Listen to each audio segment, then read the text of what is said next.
और सब भक्तों को धन्यवाद कीर्तन में भाग लेने के लिए। अभी हम लोग मंगलाचरण करते हैं। ओम अज्ञानतिमिरान्धस्य ज्ञानांजन शलाकया चक्षुरुन्मीलितं येन तस्मै श्री गुरुवे नमः। श्री चैतन्य मनोभीष्टं स्थापितं येन भूतले स्वयं रूपकदा मह्यं ददाति स्वपदान्तिकम्। वन्देऽहं श्री गुरु श्री युगपदकमलं श्री गुरु वैष्णवांच च श्री रूपं साग्रजातं सहगण रघुनाथं वितं तं सजीवं स्वाद्वैतं सावधूतं परिजं सहितं कृष्ण चैतन्य देवं श्री राधा कृष्ण पादान सहगण ललिता श्री विशाखा वितांत च नम ओम विष्णुपादाय कृष्ण प्रेष्ठाय भूतले श्रीमते भक्ति वेदांत स्वामिनि इति नामने नमस्ते सारस्वती देवे गौरवाणी प्रचारिणे निर्विशेषा शून्यवादी पाश्चात्य देश तारिणे वांछा कल्पतरुभ्यस्य कृपा सिन्धुभ्य एव च पतितानां पावनेभ्यो वैष्णवेभ्यो नमो नमः।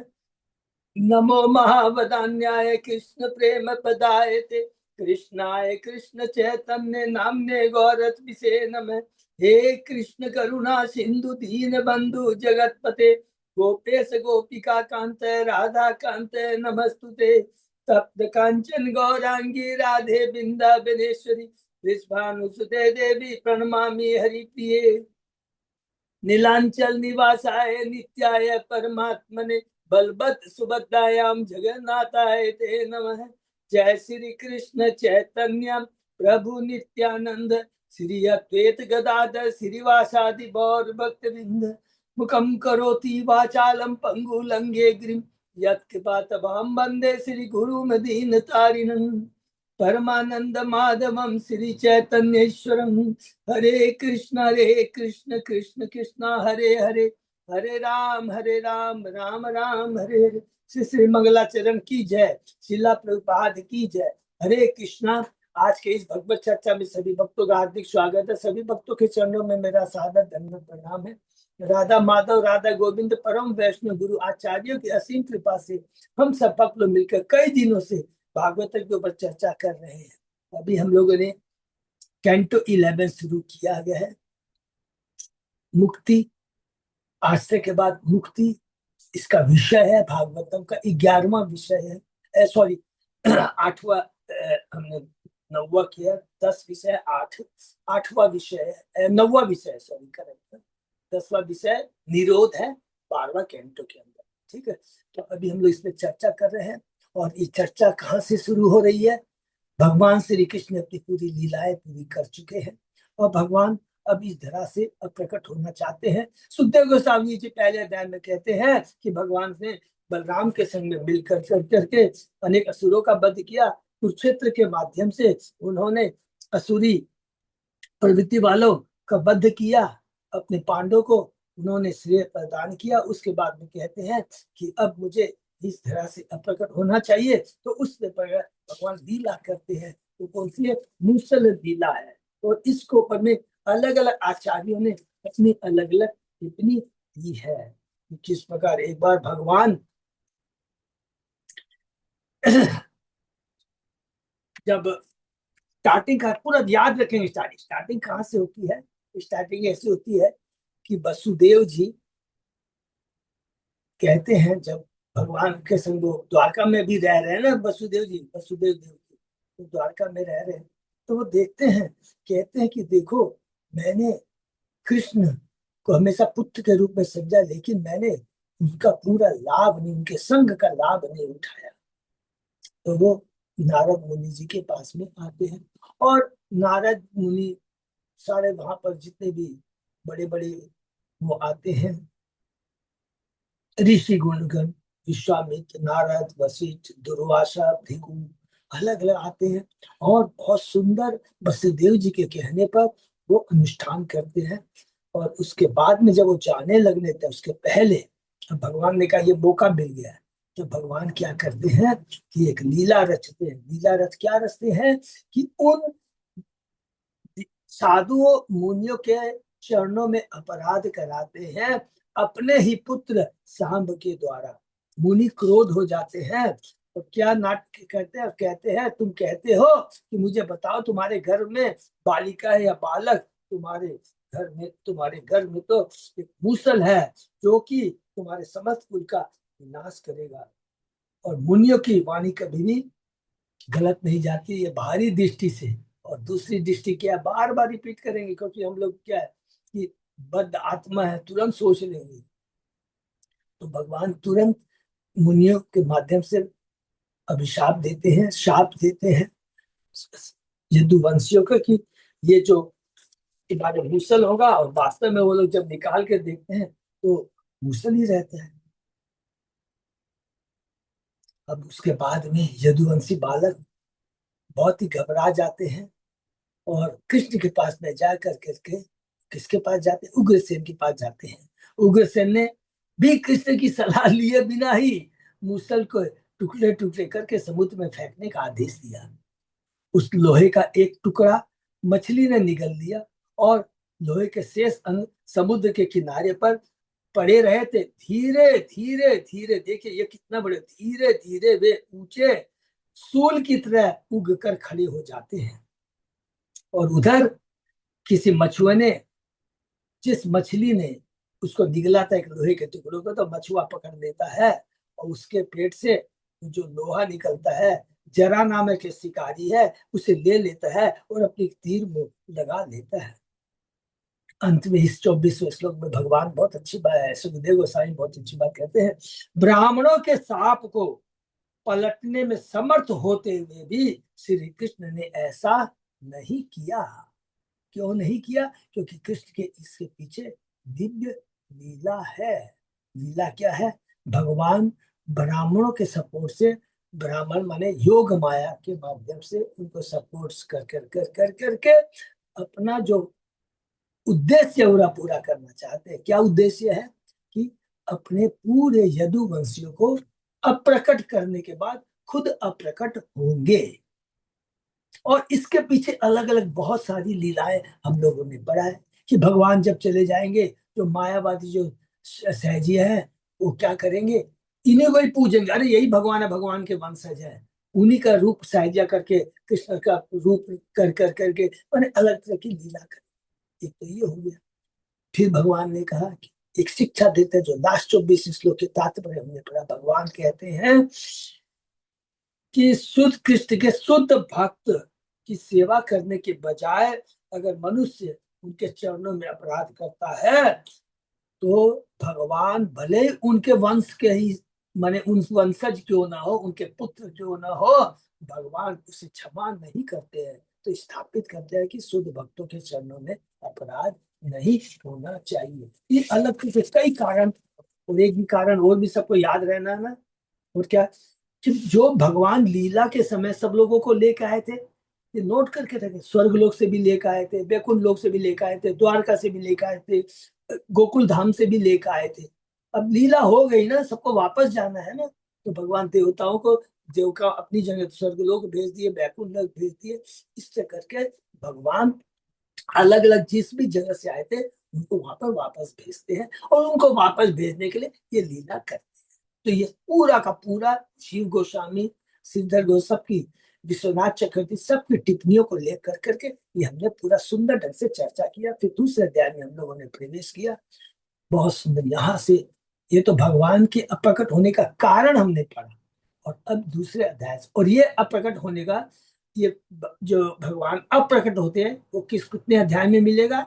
इसी कैंटो के 30 और 31 अध्याय के अंदर में हम लोग पढ़े। ये तो हम लोग इंट्रोडक्शन हुआ।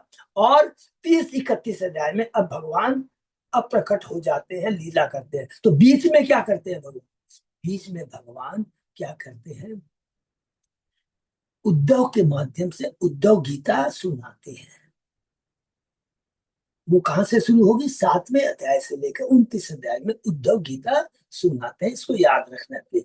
और उसके पहले भगवान नव योगेंद्र के माध्यम से नेमी महाराज को सुनाते हैं, तत्व ज्ञान देते हैं। ये बहुत बढ़िया ज्ञान है। देखिएगा 24 गुरुओं का ज्ञान तो कौन से अध्याय से मिलेगा हमको? दूसरे अध्याय से लेकर 6वें अध्याय तक नव योगेंद्र ज्ञान देंगे निम्मी को। क्यों देंगे? क्योंकि वसुदेव जी पूछते हैं नारद जी से तो नारद जी कहते हैं मैं तुमको वो कथा सुनाऊंगा, वो चीज सुनाऊंगा जो नव युगेंद्र ने निम्न महाराज को बताई थी। तो ये दूसरा अध्याय में सुखदेव जी बताते हैं कि भगवान की पूजा करने के उत्सुक नारद जी कुछ काल तक द्वारका में ही रहते हैं। और यहाँ पर एक तात्पर्य कल हमने पढ़ा था, बहुत पावरफुल तात्पर्य था। ये चीज देखिए, अगर हम में कोई भी किसी ने मेरे को अभिशाप दिया है या हमको कोई भी सबने कुछ भी कह दिया है, अगर वो गोवर्धन वृंदावन धाम में रहता है, द्वारका में रहता है, तो वो साप उसको अभिशाप उसको नहीं लगता है। तो अभिशाप किसको मिला था? नारद जी को मिला था। किससे मिला था? तक्ष से मिला था कि तू एक स्थान पे नहीं रहेगा। ये सब लीलाएं हैं, ये सब तो भगवान की लीला है। तो हम लोगों के लिए ये मजाक नहीं करना है। अगर हम लोग तीर्थ स्थान में रहते हैं जहाँ पवित्र भगवान की पवित्र भूमि है, जहाँ साधु रहते हैं, जहाँ स्वयं भगवान रहते हैं, द्वारका वृंदावन में, गारंटेड है सारे पाप नष्ट हो जाएंगे, पाप हमारे वहां पर कार्य नहीं करेंगे। ये हमने पढ़ा। आज दूसरे श्लोक से हम लोग शुरू करते हैं। ओम नमो भगवते वासुदेवाय। ओम नमो भगवते वासुदेवाय। ओम नमो भगवते वासुदेवाय। नारायण नमस्कृत परम चैव नरोत्तमं देवी सरस्वती व्यासं ततो जयम्। नष्टायेषु अभद्रेषु नित्यं भागवत सेवया भगवती उत्तम श्लोके भक्ति भवति नैष्ठिकी। कृष्णाय वासुदेवाय देवकी नंदनाय च नंद गोप कुमाराय गोविंदाय नमो नमः। आराधयो भगवान भजेश तनय ततदाम वृंदावनम रमया काचित उपासना व्रजवधू वर्गेण्य कल्पिता। श्रीमद्भागवतम प्रमाणम अमलम प्रेमापुमर्तो महान श्री चैतन्य महाप्रभो मतम इदम तत् आदरो न पर। हरे कृष्ण कृष्ण कृष्ण हरे हरे हरे राम राम राम हरे। कैंटो 11 चैप्टर 2 शीर्षक 9 जोगेंद्र से भागवती की भेंट श्लोक नंबर 2। बहुत बहुत धन्यवाद। अच्छी तरह से दास हम लोग शुरू करते हैं। कोनुराजन इंद्रियवान मुकुंद चरण चरणाम्बुजम न भजेत सर्वतो मृत्यु उपास्यम अमर उत्तमे। हे राजा, इस भौतिक जगत में बद्ध जीवों को जीवन के पग पग पर मृत्यु का सामना करना पड़ता है। इसलिए बद्ध जीवों में ऐसा कौन होगा जो भगवान मुकुंद के चरण को सेवा नहीं करेगा, जो बड़े से बड़े मुक्त पुरुष के लिए भी पूज्य। हरि बोल। सुखदेव गोसाई भी बताते हैं, देखिए कितना माने भगवान, ये भौतिक जगत दुखालय है। देवी ऐसा गुण में हम माया दुरत्या मामे ये कहता तुझे माया तेरा जगन जीते मामू पे पुनः जन्म दुखालय शाश्वत। इस श्लोक में इंद्रियवान शब्द महत्वपूर्ण, इसका अर्थ इंद्रियों से युक्त। यद्यपि हम भौतिक जगत के भीतर बद्ध हैं, बंधे हुए हैं। किससे बंधे हुए हैं? 3 गुणों से बंधे हुए हैं। किंतु भगवान की कृपा से हमें मनुष्य शरीर मिला हुआ। देखिए अब हमको क्या है, best use of bad bargain. Bad bargain क्या हुआ कि हम सच्चिदानंद आत्मा है, भगवान के संग रहना चाहिए, फिर भी हम भौतिक जगत में आ गए। कोई बात नहीं है, भगवान देखे कितना एश्योरेंस देते हैं प्रभुपाद जी। अरे आ गए तो कोई बात नहीं, कम से कम मनुष्य शरीर तो मिला है 84 लाख योनि हमें, तो इसका तो पूरा फायदा उठा करके पुनः जो गलती की है उसका सुधार कर लो। इसलिए कहते हैं जितने भौतिक जगत के भीतर है, किंतु भगवान की कृपा से हमें मनुष्य शरीर प्राप्त हुआ है। ये बहुत इंपॉर्टेंट है, जिसमें विभिन्न इंद्रियां होती है, यथा आंखें, कान, जीभ, नाक तथा त्वचा। सामान्यतः बद्ध जीव इंद्र तृप्ति के इन इंद्रियों का उपयोग भौतिक प्रकृति का शोषण करने के मिथ्या प्रयास से करता है। इतनी बढ़िया बात लिखते हैं, भौतिक प्रकृति का शोषण करने के लिए मिथ्या प्रयास चाहता है लेकिन कर नहीं सकता है। तो भौतिक जगत में जो भी हमारे प्रयास होते हैं, जो पाने की इच्छा होती है, ये 3 गुणों के प्रभाव से होती है। इसको मिथ्या कहते हैं। कभी भी हमारी काम वासना पूरी नहीं होगी। किंतु हमारी भौतिक इंद्रिया जब तक उनके विषय क्षणिक है और माया द्वारा प्रति इन क्षणिक विषयों से अपनी क्षणिक इंद्रियों को तुष्ट करने के प्रयास में शांत या सुख रह पाना संभव नहीं है। सुख हमें कैसे मिल सकता है? आत्मा को तो आत्मा का भोजन चाहिए। भौतिक जगत की, ब्रह्मांड की कोई चीज भी हमें सुखी नहीं कर सकती। अगर मछली को, अगर हम समुद्र जल से निकाल करके बाहर में रख दे, सोने के पिंजरे में रख दे, हलवा पूरी खिलाओ, तो जिंदा नहीं रहे, मर जाएगी। इसलिए हम जीव आध्यात्मिक जगत के हैं, तो भौतिक जगत में हम कैसे सुखी हो सकते हैं?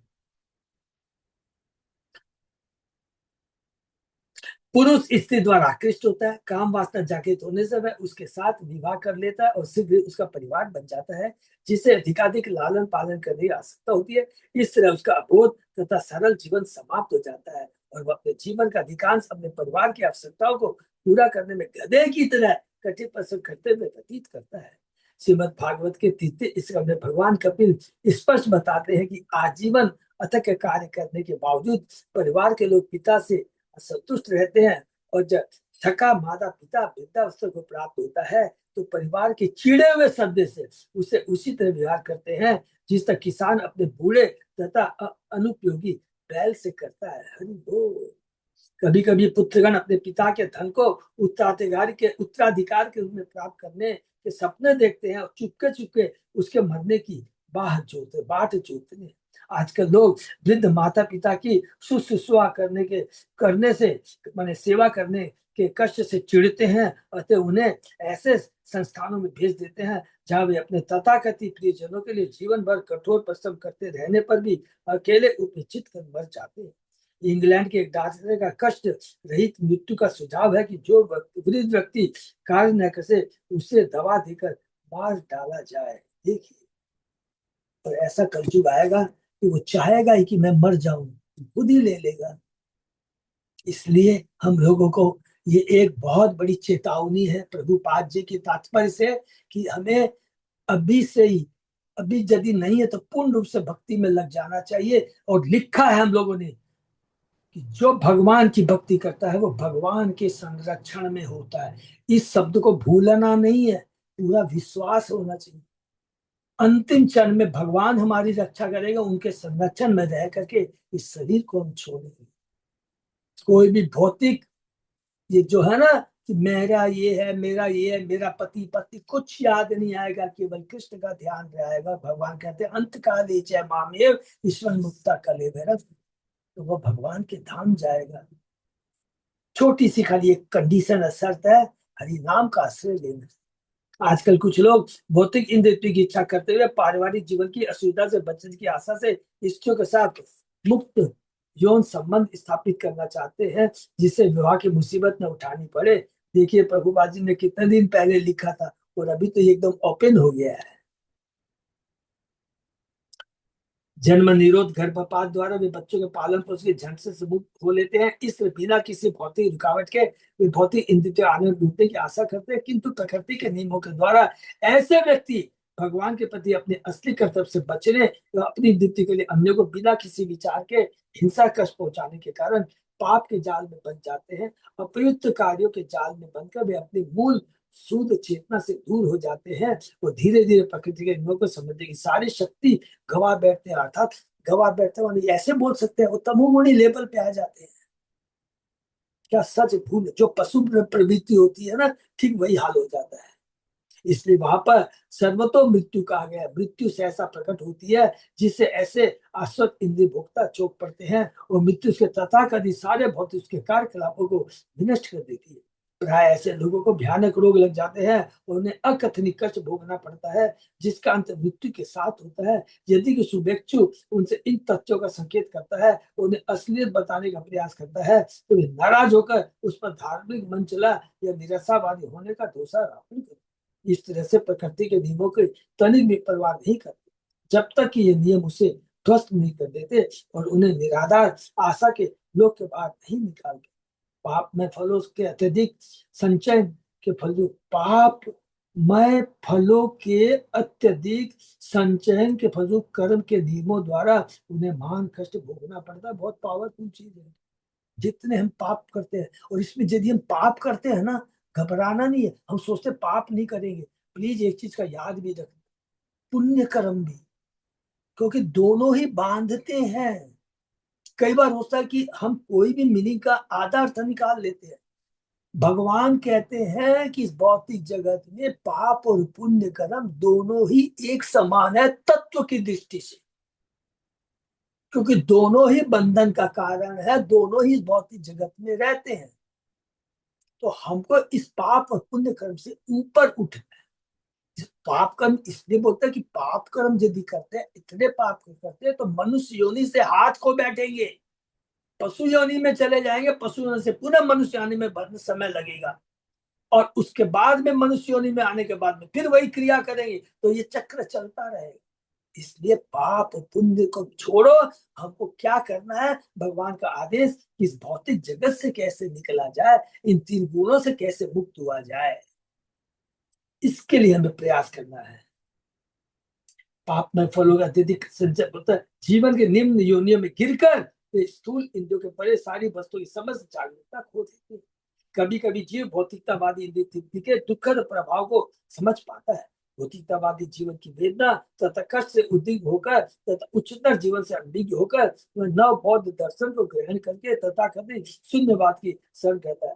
तो मायावादी, शून्यवादी, निराकारवादी के चरणों में पड़ जाता है कि जैसे कि उदाहरण दे देते हैं, बोलना भी नहीं चाहिए लेकिन फिर हम लोग चर्चा कर रहे हैं। जो माउंट आबू में कौन सा है, फिर भूल जाता हूँ, जिसका हेड, ब्रह्म ब्रह्म कुमारी। हाँ ब्रह्म कुमारी, शून्यवाद, केवल शून्य में ध्यान करते, प्लीज प्लीज प्लीज, एकदम। हमको तो प्रभुपाद जी ने कहा, चेतन महाप्रभु ने कहा है, कुछ नहीं है, समझे कि नहीं। ब्रह्म या ब्रह्म की कोई बहुत गलत धारणा नहीं है। शून्य के तादाद होने की इच्छा के विरुद्ध क्या, यदि मेरे पाँव में असली पीड़ा हो और वह ठीक न की जा सके तो अंततः मैं अपना पाँव कटाने के लिए तैयार हो जाऊं, किंतु पीड़ा को हटाना और अपने पाँव को बनाए रखना अधिक उत्तम होगा। हरि बोल, हमें को अपना रहे, और ये हरि नाम से हो सकता है।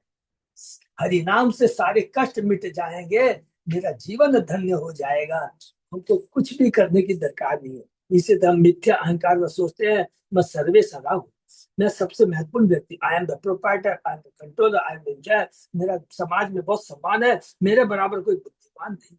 इस तरह सोचते हुए हम निरंतर कष्ट पाते हैं और गहन चिंता का अनुभव करते हैं। किंतु जो ही हम अपने को कृष्ण का क्षुद्र नित्य दास स्वीकार करके अहंकार को हटा देते हैं, तो यहाँ लिखेंगे अहंकार को माने मिथ्या अहंकार को हटा देते हैं। क्यों ही हमारा अहंकार हमें महान आनंद प्रदान करता है, जब हम सच्चा अहंकार को एक्सेप्ट कर लेते हैं। सच्चा अहंकार क्या है, मैं कृष्ण का दास हूँ। मिथ्या अहंकार क्या है, मैं मालिक हूँ, मैं ही कंट्रोलर हूँ, प्रोप्राइटर हूँ, इंजॉयर हूँ। तो सच्चा अहंकार होना जरूरी है, क्योंकि जीव में अहंकार तो होगा ही, लेकिन वास्तविक अहंकार होना है। वास्तविक अहंकार क्या है, वो भगवान का नित्य दास है। बैकुंठ के स्वामी श्री कृष्ण सदैव दिव्य आनंद में निमग्न रहते हैं, वस्तुतः श्री के समस्त आनंद के आकार हरि बोल। भौतिकतावादी भोग में डूबे लोग सर्वव्यापक मृत्यु के नियमों से बने, किंतु यदि हम भगवान की सेवा करने का प्रयास करें तो हम तुरंत उनकी हिला देनी शक्ति से जुड़ जाते हैं। यदि हम कृष्ण के प्रामाणिक प्रतिनिधि गुरु के मार्गदर्शन में उनकी सेवा करें तो हमें भौतिक कष्ट से तुरंत छुटकारा मिल सकता है। तब हम शून्य के पीछे नहीं दौड़ेंगे, अपितु भगवान की सेवा में असीम आध्यात्मिक आनंद का आस्वाद अनुभव करेंगे। हरि बोल। तो अगर, लेकिन जो भी करना, बार बार प्रभुपाद जी एक ही चीज को बोलते हैं, ये चीज को प्लीज हमें भूलना नहीं। हमको सोचेंगे ना हम कोने में बैठ के चले जाएं या और आराम से खाली हम भक्ति करें, या हम सोचते हैं कि अपने से ही सब कुछ ज्ञान प्राप्त करेंगे, नहीं होगा, नहीं होगा। क्योंकि ये अपने भौतिक इंटेलिजेंस से ज्ञान प्राप्त नहीं होता है। ये दिव्य ज्ञान कैसे प्रदान होता है, इसको नोट कर लेंगे। ये गुरु की कृपा से अपने आप रिवील, प्रकाशित होता है। उन उनकी चेतना, उनकी दिव्य दृष्टि से वो ज्ञान हमारे हृदय में अपने आप प्रकाशित हो जाता है। हम सोचेंगे ना हम अपनी भौतिक बुद्धि से सब याद कर लेंगे, वो भौतिक ही रह जाएगा। तो कृपा से ही दिव्य ज्ञान प्रदान होता है, गुरु की कृपा से ही होता है। सर्व सर्वतो मृत्यु, यह भी सूचित करता है कि जन्म तथा मृत्यु ब्रह्मांड के प्रत्येक लोक में, जो हमने पढ़ा था, चींटी से लेकर ब्रह्मा तक की मृत्यु होती है, पाताल से लेकर ब्रह्म लोक तक में मरने ही वाले रहते हैं। तो अंतर क्या है, केवल थोड़ा सा अंतर है, वहाँ आयु ज्यादा होती है।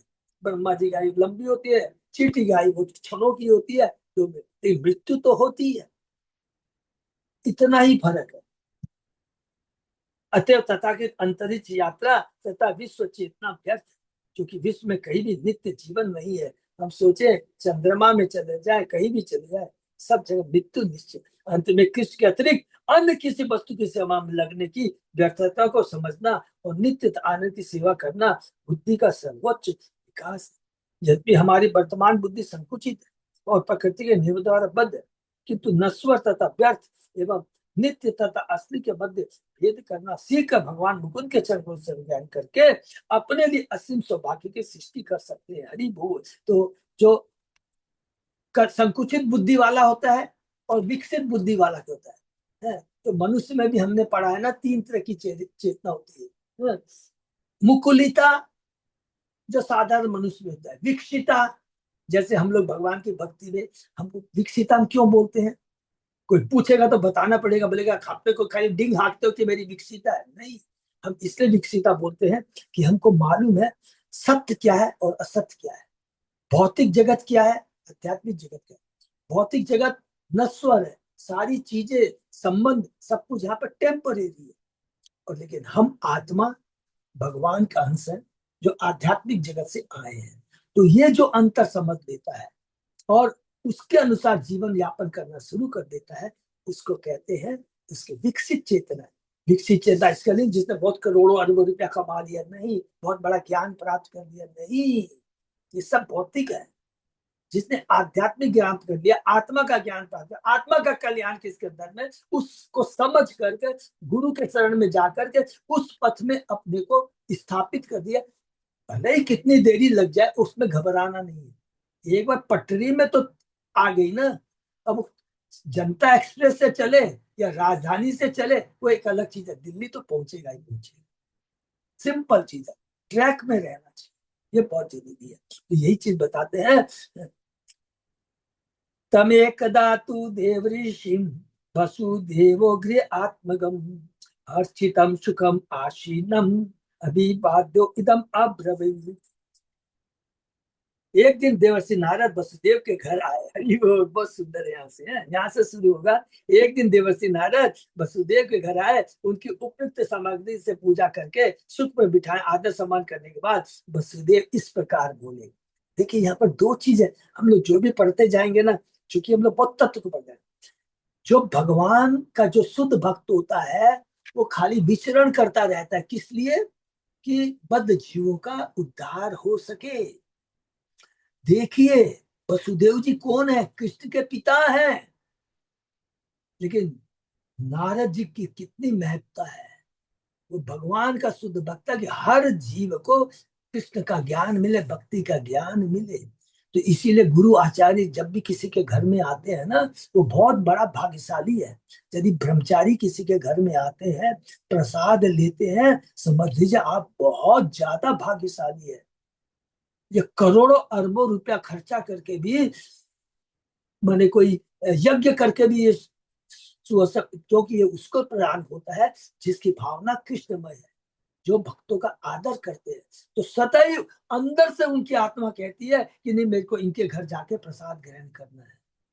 नहीं तो चाह के भी नहीं होगा। अगर हमारे मन में इच्छा नहीं है, अरे यार आ गए अब क्या करेंगे, वो बिल्कुल भी नहीं आएंगे। वो अपने आप ही बैठे बैठे समझ जाएंगे कि इसकी इच्छा नहीं है। पाखंडी पंडित आ जाएगा, शुद्ध भक्त नहीं आएगा। तो ये आना भी बहुत बड़े सौभाग्य की बात होती है। इसलिए लालायित रहना चाहिए कि गुरु साधु मेरे घर में आए। इतना आसान नहीं है ये चीज। देखिए खुद आ रहे हैं क्योंकि वसुदेव जी चाहते हैं। और जो भक्त आता है वो बेचारा क्या करता है, खाने के लिए थोड़ी आता है, वो तो कृपा करने के लिए आता है। जो भगवान के संरक्षण में रहता है उसको की खाने की कमी है, वो तो हम पर कृपा करने के लिए आता है। श्री वसुदेव वाच भगवान भवतो यात्रा स्वस्तये सर्वदेहिनां कृपणानां यथा पित्रो उत्तम श्लोक वतर्मनाम। श्री वसुदेव ने कहा, हे प्रभु, जिस पिता का आगमन उसके बच्चों के लिए लाभप्रद होता है, उसी तरह आप आगमन सारे जीवों के लाभ के लिए। हरि बोल। स्वयं भगवान श्री कृष्ण ने कहा था, हम लोगों ने पढ़ा है।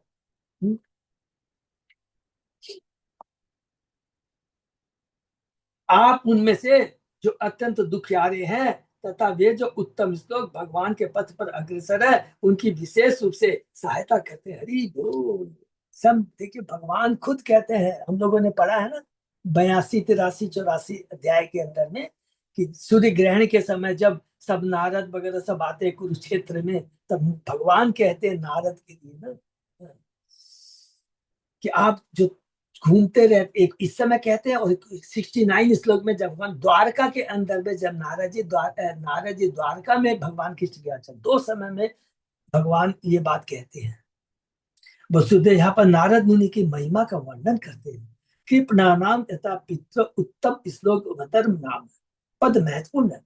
कृपणानाम द्योतक अत्यंत दीन दुखियारियों का तथा उत्तम श्लोक अवतर्म नाम उन अत्यंत भाग्यशालु का जो कृष्ण भावने के मार्ग में अक्सर है। श्री स्वामी ने कहा है तथा भगवत स्वरूप से भक्तो यात्रा सर्देही नाम स्वस्थ इति। भगवत रूप से शब्द बताता है कि नारद मुनि भगवान के अंश है, इसलिए उनके कार्य सारे जीवों के लिए अत्यंत कल्याणप्रद है।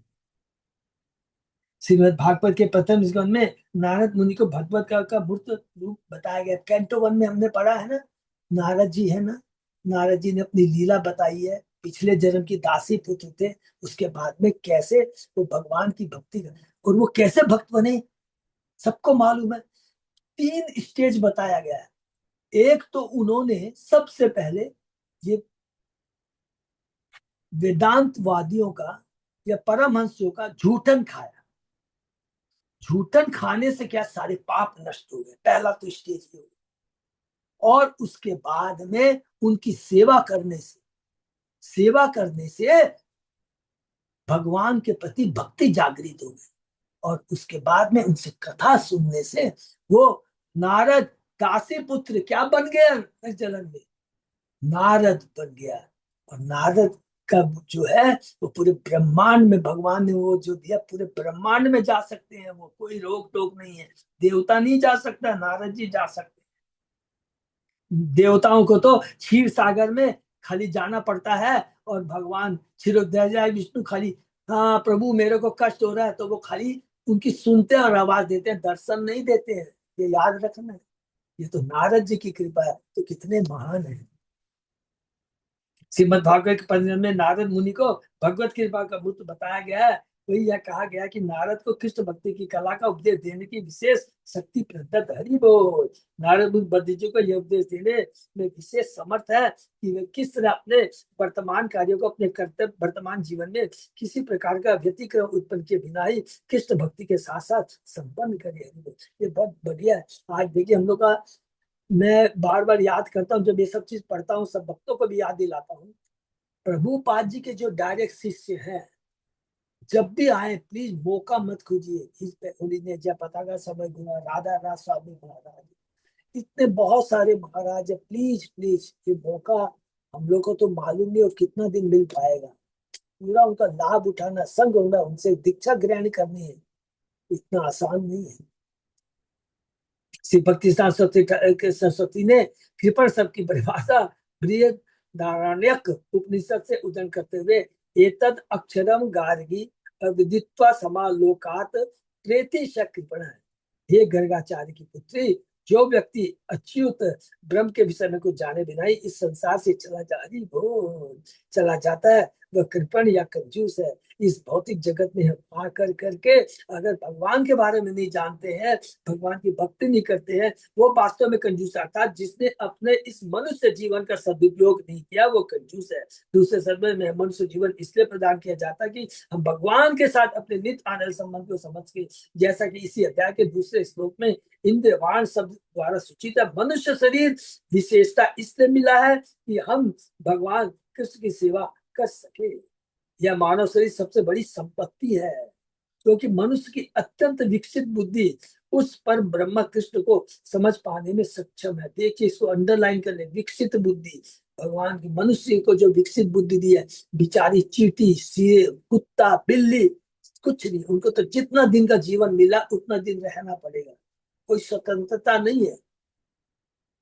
यदि हम ईश्वर के साथ अपने नित्य संबंध को नहीं समझ सकते तो हमें न तो इस वर्तमान जीवन को कोई लाभ मिल पाएगा, नहीं हम अन्य को लाभ दे पाएंगे, न अपने आचरण को में ला पाएंगे अपने को, और न प्रचार कर पाएंगे। जो व्यक्ति विशाल खजाना पा जाने पर उसका उपयोग न तो अपने लिए करता है न अन्यों के सुख के लिए समर्पित करता है, वह कृपण या कंजूस कहलाता है। इसलिए ऐसा व्यक्ति जो वह समझे बिना कि वह ईश्वर का दास है, इस संसार से चला जाता है, कृपण या कंजूस कहलाता है। क्योंकि आया गया, आया गया, एक माँ के गर्भ से निकला, आया, जीवन यापन किया, भोग किया, फिर चला गया, फिर माँ के गर्भ से आया, तो ये मृत्यु में चला जाएगा। और यदि जीवन के लक्ष्य को नहीं समझता है, अपने बारे में नहीं जानता, भगवान के बारे में नहीं जानता, भगवान की भक्ति नहीं करता, तो वो बहुत बड़ा कंजूस है। यह श्लोक बतलाता है कि नारद मुनि कृष्ण भक्ति में इतने शक्ति संपन्न हैं कि वे कंजूस मूढ़ों या धूर्तों तक को उनके मुंह से उबार सकते हैं। जिससे कोई दयालु पिता अपने बच्चों को जगाकर दुखदायी डरावने से बचा लेता है, हमारा वर्तमान भौतिकतावादी जीवन एक दुखद स्वप्न के तुल्य है, जिससे नारद जैसे महात्मा ही हमें जगा सकते हैं। नारद मुनि इतने शक्तिशाली है कि पहले से कृष्ण भक्ति में अग्रसर लोग कि उनको उपदेशों को जो श्रीमद् भागवतम के 11वें स्कंद में यहाँ दिए जाएंगे सुनकर अपनी आध्यात्मिक स्थिति को आगे बढ़ा सकते हैं। हरि बोल। इसीलिए पूरा कैंटो क्या है? पूरा फिलोसफिकल है। इसलिए श्री नारद समस्त जीवों के गुरु तथा पिता है। ये सारे जीव मूलतः भगवत भक्त हैं, किंतु संप्रति मनुष्य, पशु आदि के भौतिक शरीरों में भौतिक जगत का कृत्रिम रूप से भोग करने का प्रयास कर रहे हैं। सभी भगवान के शाश्वत अंश है, भगवत भक्त है, सच्चिदानंद है, लेकिन अपनी गलती के चलते इस भौतिक जगत को भोग के चक्कर के में चलते उनको क्या है, बद्ध जीव वाली योनि मिली है। ये तो बात सही है, इतना बोले, लेकिन जब और बोलेंगे तो रोंगटे खड़े हो जाएंगे। क्या कि 84 लाख योनियों में और कहीं भी मिल सकता है, ऐसा खुश होने के नहीं है, क्योंकि सबसे बड़ा मनुष्य योनि को क्यों बोलते हैं? तथ्य पे खड़ा है, तथ्य पे। पानी में भी जा सकता है, मिट्टी में भी जा सकता है। भक्ति करेंगे तो मनुष्य शरीर करके भगवान के धाम चलेंगे, थोड़ा गड़बड़ करेंगे तो गंगा जी में गिर जाएंगे, अर्थात पशु योनि भी मिल सकती है। इसको संभाल के रखना बहुत इंपॉर्टेंट। भूतानाम देवचरितम दुखाय च सुखाय च सुखाय एव हि साधुनाम त्वादृशाम अच्युतात्मनाम। देवताओं के कार्यकलापों से जीवों को सुख तथा दुख दोनों प्राप्त होते हैं, किंतु अच्युत भगवान को अपनी आत्मा मानने वाले आप जैसे महान संतों के कार्यों से समझ प्राणी को केवल सुख ही प्राप्त होता है। हरि बोल।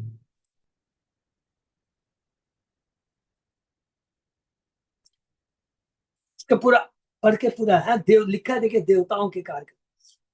इस श्लोक में स्पष्ट कहा कि नारद मुनि जैसे शुद्ध भगवत भक्तों को संपूर्ण ब्रह्मांड पर शासन करने के लिए परमेश्वर द्वारा शक्ति प्रदत्त जीवों अर्थात देवताओं से भी बढ़कर मानना चाहिए।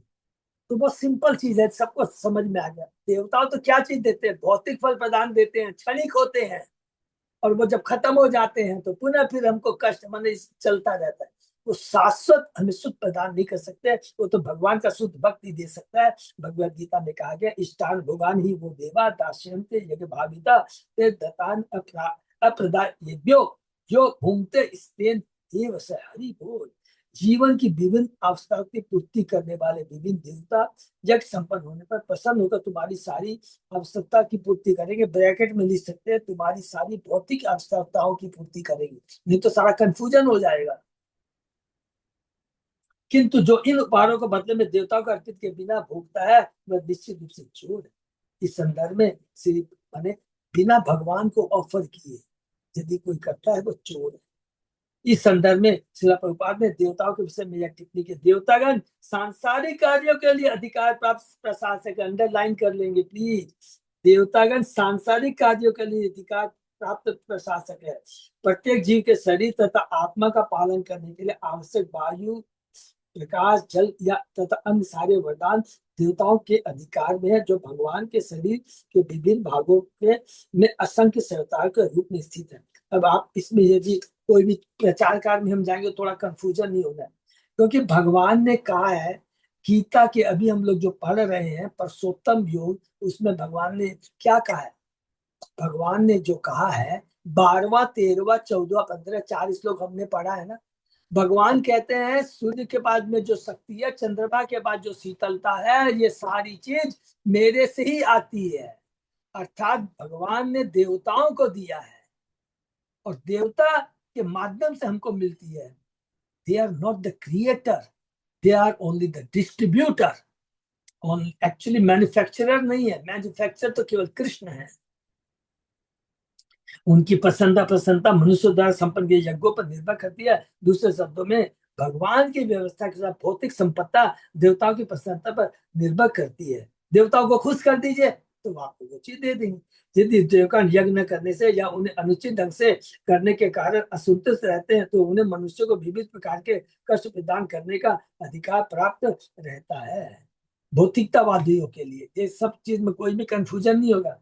जो भगवान का जो शुद्ध भक्त है, भगवान उसकी अपनी व्यवस्था करते हैं। व्यवस्था ऐसी व्यवस्था कि देवता चल करके आपके द्वार पे आकर के आपको हेल्प करेंगे। भगवान का भक्त का तो एक अलग डिपार्टमेंट होता है। सामान्यतः यह कष्ट भौतिक आवश्यकताओं की अत्यधिक या अपर्याप्त आपूर्ति के रूप में होता है।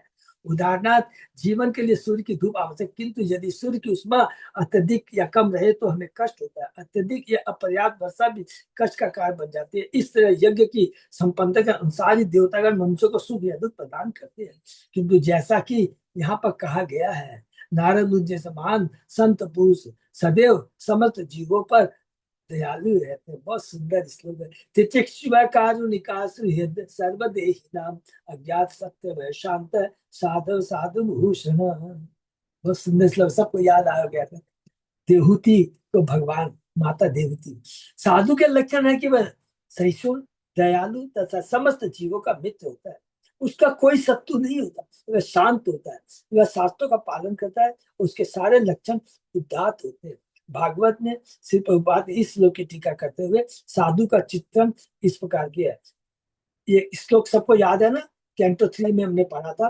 25वें अध्याय से शुरू होता है 31 अध्याय तक भगवान कपिल ने अपनी माता देवहूति को शिक्षा दी है।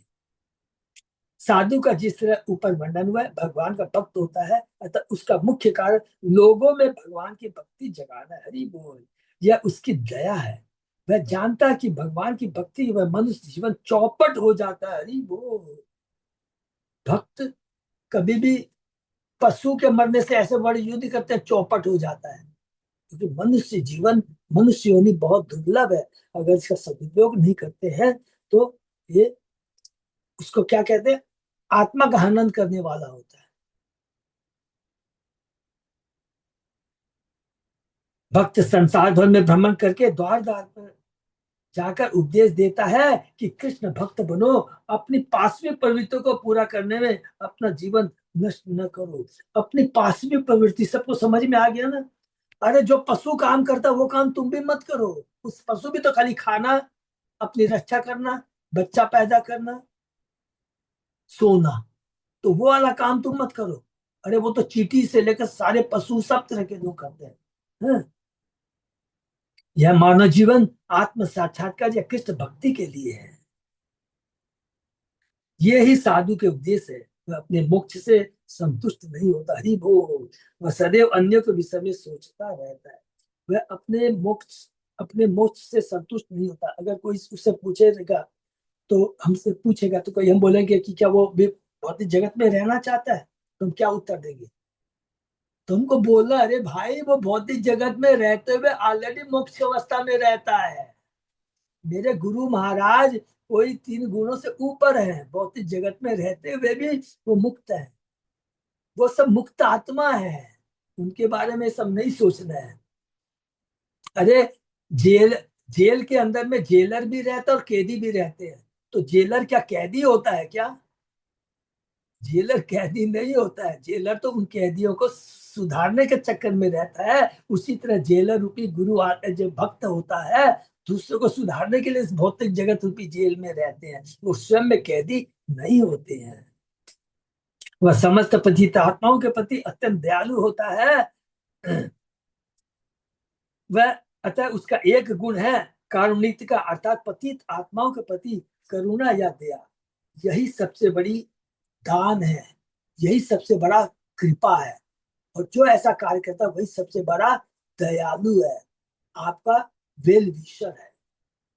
उपदेश कार्य करते हुए उसे अनेक विरोधी तत्वों का सामना करना पड़ता है, अतः साधु या भगवत भक्त तो अत्यंत सहिष्णु होना पड़ता है। कोई भी व्यक्ति उनके साथ दुर्व्यवहार कर सकता है। याद करिए किसके संग, बहुत अच्छा उदाहरण है, हरिदास ठाकुर के ऊपर कितने अत्याचार हुए, लेकिन कभी भी भगवान को कंप्लेन नहीं किया। भक्त प्रहलाद के ऊपर कितने सबसे बड़ी इंपॉर्टेंट चीज, भक्त की सबसे बड़ा गुण क्या होता है, वो भगवान के पास में रोना धोना नहीं करता कि मैं कष्ट पा रहा हूं, आके मुझे बचाइए। इंद्र को थोड़ा सा कष्ट होता है, दौड़ करके चला जाता क्षीर सागर में भगवान से कि मेरी कुर्सी हिल रही है, कुछ कीजिए। सोचिए भक्त की कितनी चेतना, कितनी उच्च कोटि की होती है। उच्च कोटि की मैं क्यों बोल रहा हूँ, इसलिए होती है कि वो भौतिक चीज के प्रति आसक्त नहीं होता है।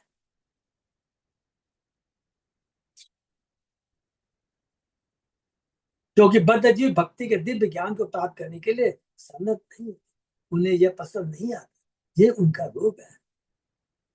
साधु को भक्ति की महत्ता समझाने का अप्रशंसित कार्य करना होता है, अप्रशंसित कार्य करना पड़ता है। लोगों को जो बद्ध जीव में है ना, उनको आप ज्ञान देने जाएंगे, क्या फालतू काम धंधा नहीं है, ये ज्ञान देने के लिए आ गया।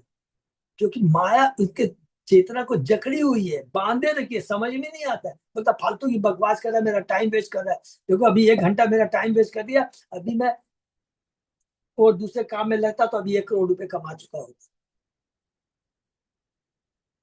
कभी कभी भक्तों के ऊपर हिंसात्मक प्रहार भी होते हैं, जैसे कि जीसस क्राइस्ट को क्रॉस पर चढ़ा दिया गया, हरिदास ठाकुर को 22 बाजारों में पैर से पीटा गया, चेतन बाबू के प्रमुख सहायक नित्यानंद पर जगाई मगाई ने निकट प्रहार किया, हिरण्यकशिपु ने प्रहलाद के ऊपर अत्याचार किया, तो भी वे सब सहिष्णु बने रहे, क्योंकि उन्हें पतितों का उद्धार करना था।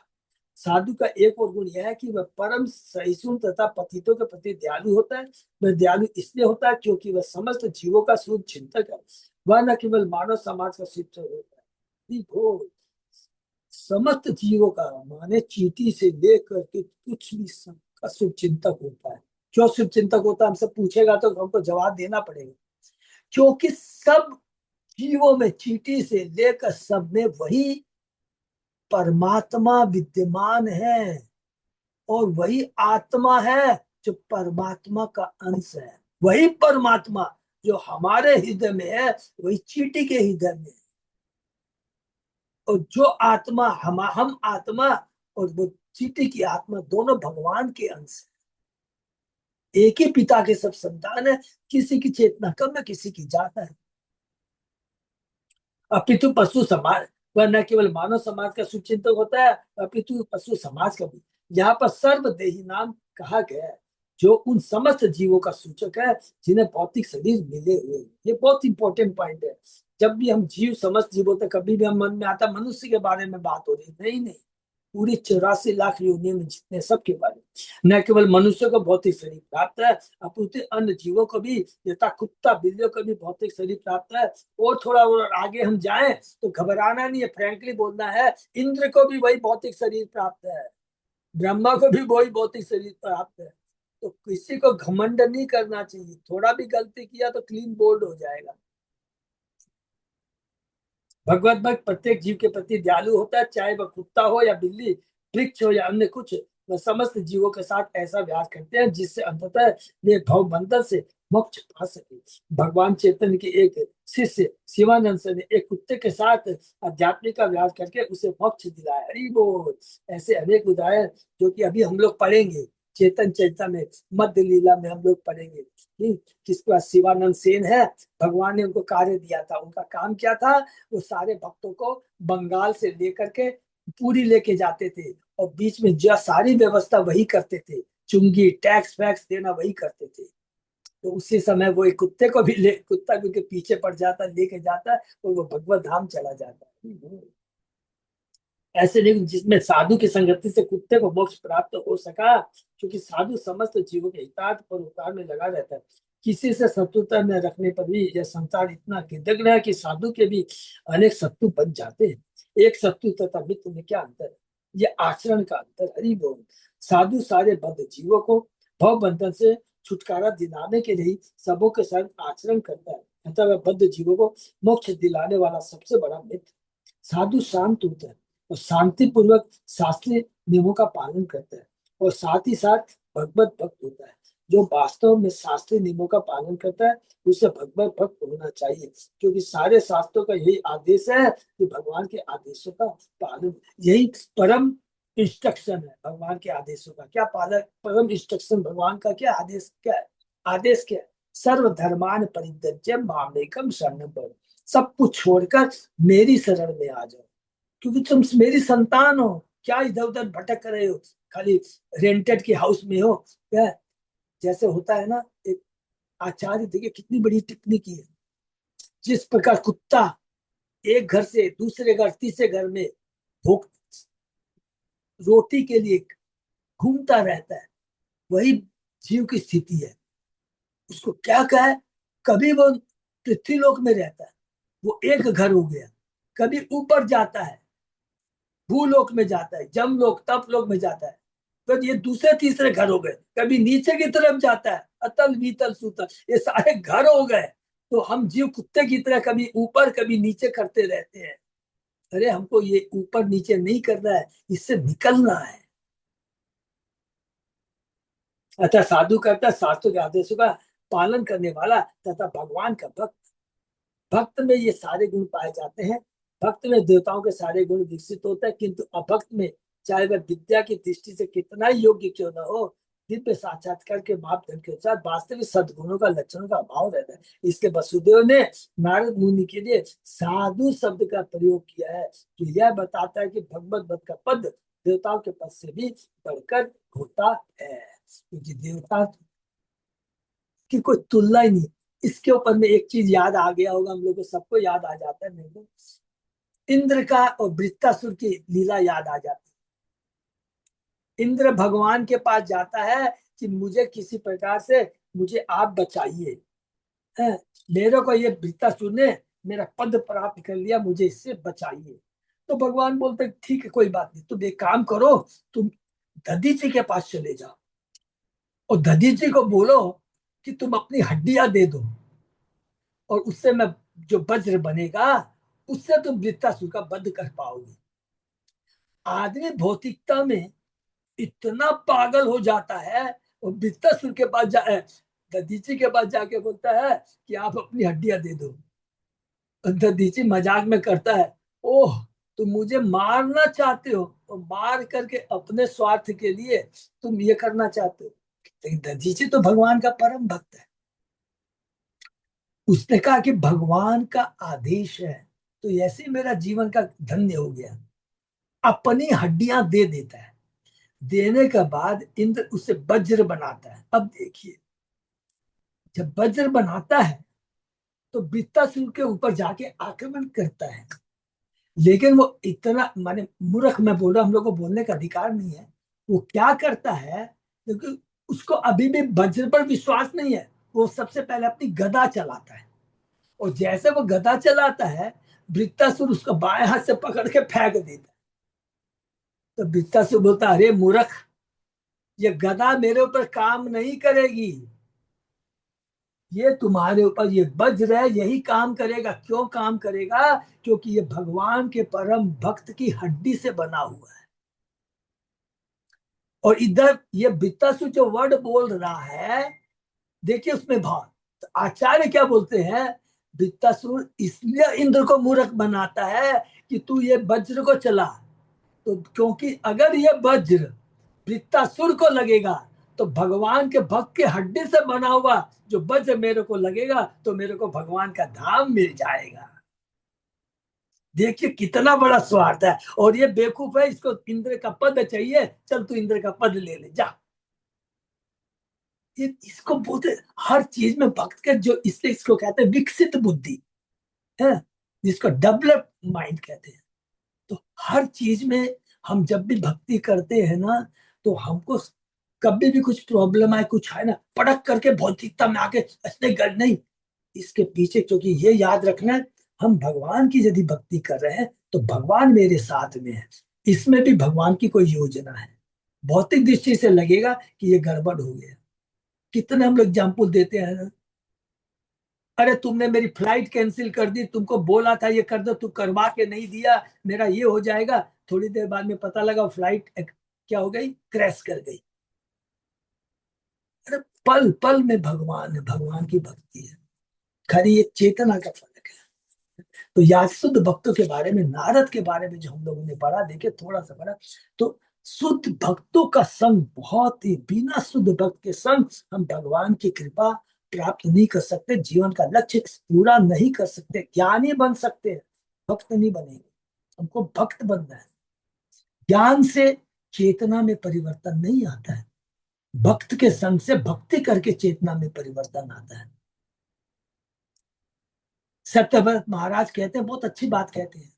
कहते हैं कि जिस प्रकार सोना चांदी को, कि इसके अंदर में जो मिलावट होती है, उसको आप केवल सर्फ से धो करके उसकी मिलावट को नहीं निकाल सकते, उसको गलाना पड़ता है। गला करके उसकी जो खाद है उसको निकाल करके 24 कैरेट का सोना हो। उसी प्रकार हमको अपनी जो कलुषित चेतना है, इसको हम सोचेंगे खाली ज्ञान के माध्यम, किसी के माध्यम से इसको शुद्ध कर देंगे, नहीं। कलुषित चेतना को शुद्ध करने के लिए हमें भक्तों का संग करके, भक्ति कर करके उस कलुषित चेतना को मिटा सकते। बहुत अच्छी अच्छी बात कहते हैं। ठीक है, तो हम लोगों को भक्ति कर दिया। और आज का जो विषय रहा है कि वसुदेव जी जा किसके पास गए हैं, नारद जी खुद गए हैं, देखिए वसुदेव के पास में। ये शुद्ध भक्त का इच्छा होती है कि मैं जाकर के बद्ध जीवों का उद्धार करूं, क्योंकि चेतन महाप्रभु ने कहा, जा रे देखो तारे को, कृष्ण उपदेश हमारा आज्ञा गुरु और तारो यही देश। तो वो लोग जाते हैं भक्तों का उद्धार करने के लिए। इसका हमें पूरा पूरा लाभ उठाना चाहिए। शिला प्रभुपाद ने हमें इतनी सुंदर व्यवस्था कर दी है। इसलिए मैं अच्युत आपको से बात कर रहा था, मेरे प्रभुपाद जी के बारे में जानना माने, समझ लीजिए भक्ति में गारंटेड है, 100% गारंटेड। यदि प्रभुपाद जी के बारे में पढ़े, बार बार चर्चा करते हैं, तो 110% है कि भक्ति स्वतः ही जागृत हो जाए। इसलिए प्रभुपाद लीलामृत को बार बार पढ़िए, जितनी बार भी पढ़ सकते, समझे ना। हमको पढ़ना चाहिए, तो स्वतः ही हमें प्राप्त हो जाएगा, दिव्य ज्ञान प्राप्त हो सकती है। मैंने ज्ञान प्राप्त हो, मतलब है प्रभुपाद जी ने ऑलरेडी सारी व्यवस्था कर दी है, और उनकी लीला पढ़ेंगे तो और हमारे को समझ में आया कि प्रभुपाद कितने महान है। स्वतः ही भक्तों के प्रति, भक्ति के प्रति हमारा आकर्षण होगा। तो हमें भक्तों का संग बहुत जरूरी है। और प्रभुपाद जी को हमेशा धन्यवाद प्रणाम कीजिए कि आपकी कृपा से इतने मंदिर, इतने आचार्य, इतने शास्त्र, इतने गुरु, भक्तों का संग मिल गया है। पांचों चीज मिल गई ना प्रभुपाद जी की कृपा से। जो रूप गोस्वामी ने कहा है, पांच क्या क्या है, हरिनाम का कीर्तन, भागवत श्रवण, भक्तों का संग, डेटी वर्शिप, लॉन्ग टूर। जाते हैं हम लोग, सब कुछ मिल गया केवल प्रभुपाद जी की कृपा से, पांचों चीज मिल गई। इसका हमको करना, हरे कृष्ण, ये पर ध्यान देना। किसी का कोई प्रश्न?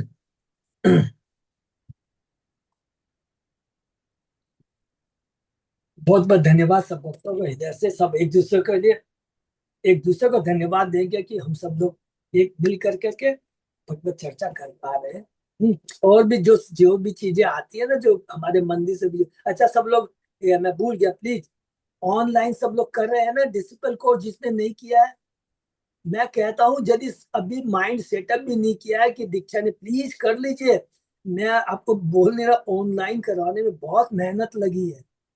मंदिर में सब पीछे पड़े, ऑफलाइन करेंगे ऑफलाइन करेंगे। नौ यज्ञेंद्र प्रभु को कितनी बार रिक्वेस्ट किया, रिक्वेस्ट करके, और ये मुश्किल से साल में एक ही बार मिलेगा ऑनलाइन करने का, मैं बता देता हूँ।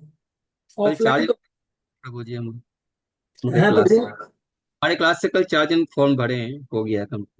4 जन, हरि बोल प्रभु के। तो सीता, श्री बात शंकर, राधा देवी, दासी माता जी, प्लीज प्लीज देखिए, जो नहीं उनको बोलिए, कम से कम डिसिपल कोर्स तो कर लो भाई। संतोष माता जी, प्लीज सबको बोलिए। अर्चना माता जी, कम से कम कोर्स करने में क्या हर्ज है बताइए, ऑनलाइन करने के, घर बैठे करना है। नहीं तो मंदिर में तो है, तो ये प्लीज कर लेंगे तो अच्छा रहेगा है? नेक्स्ट फिर ये दो लेवल में कोर्स होगा, फिर ये भी है, मतलब ये बहुत जल्दी हाँ, चालू। एक और चीज बता दी है, प्रभु बता रहे हैं, सुनिए। अभी क्या होने वाला है, आपको डिसिपल कोर्स करने नहीं मिलेगा, उसके पहले एक कोर्स और है। शिला प्रभु थोड़ा, प्रोपा कोर्स वो करने के बाद तब आईडीसी होगा। तब आईटीसी होगा। तो फिर तो और फिर तो दीक्षा बहुत माने माने it will become a little little tough.